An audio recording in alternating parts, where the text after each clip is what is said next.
Most people believe Arthas Menethil became the Lich King when he touched Frostmourne. That is the comforting version. The version where evil comes from outside, where a cursed sword corrupts a noble prince. But Warcraft tells a far darker story. Frostmourne did not create Arthas. It recognized him. Long before Northrend, long before the Frozen Throne, Arthas had already begun sacrificing pieces of himself. Not for power, for control. The first warning came during childhood. A horse named Invincible, more than a companion, a symbol of certainty. Then the horse fell. Nothing could save him.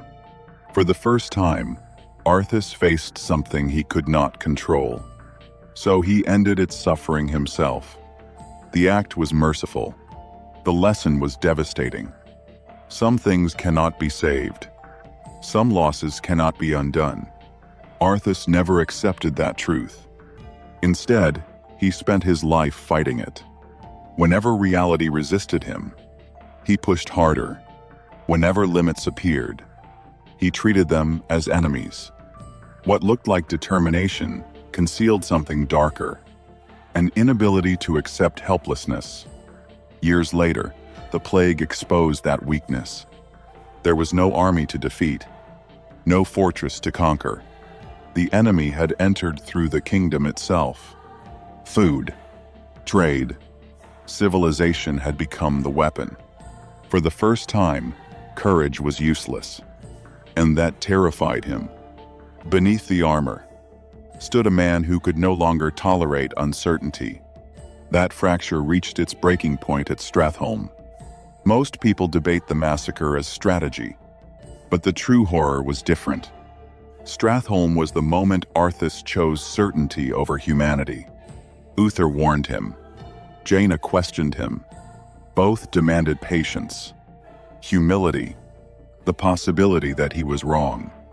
Arthas rejected them all, because uncertainty meant powerlessness. As the city burned, so did the last restraint inside him.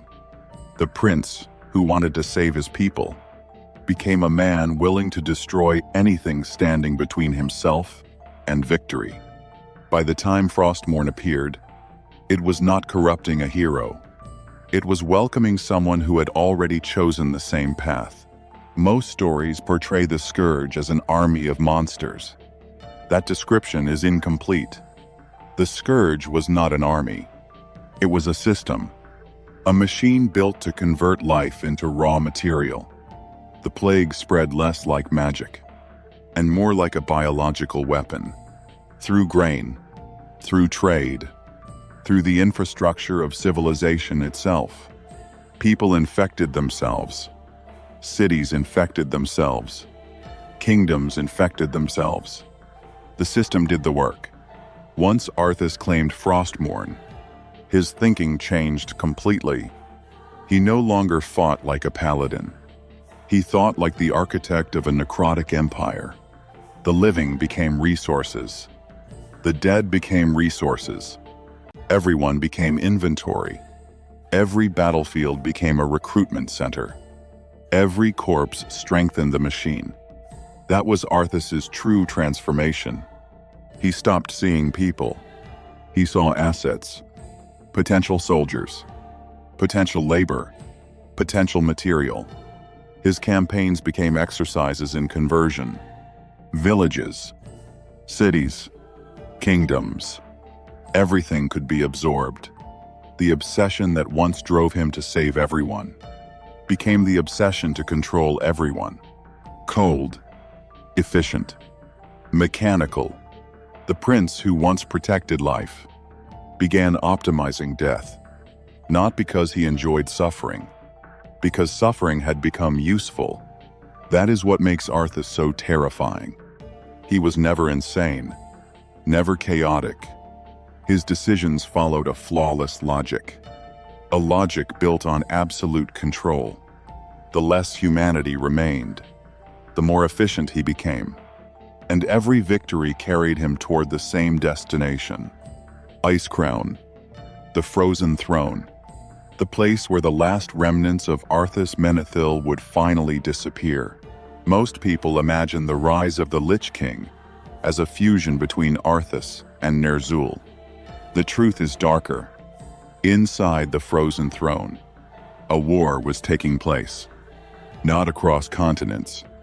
Inside a mind, three identities struggled for control.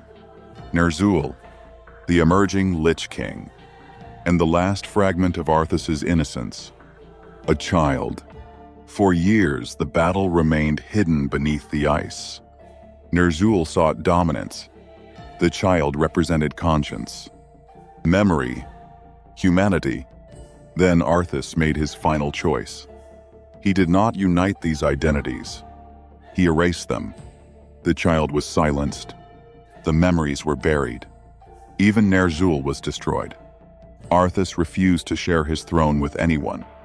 When the struggle ended, only one will remain. The Lich King, not a fusion, a single architect of damnation. Yet absolute control brought no freedom. The frozen throne became a prison built from obsession. Years passed. Kingdoms vanished.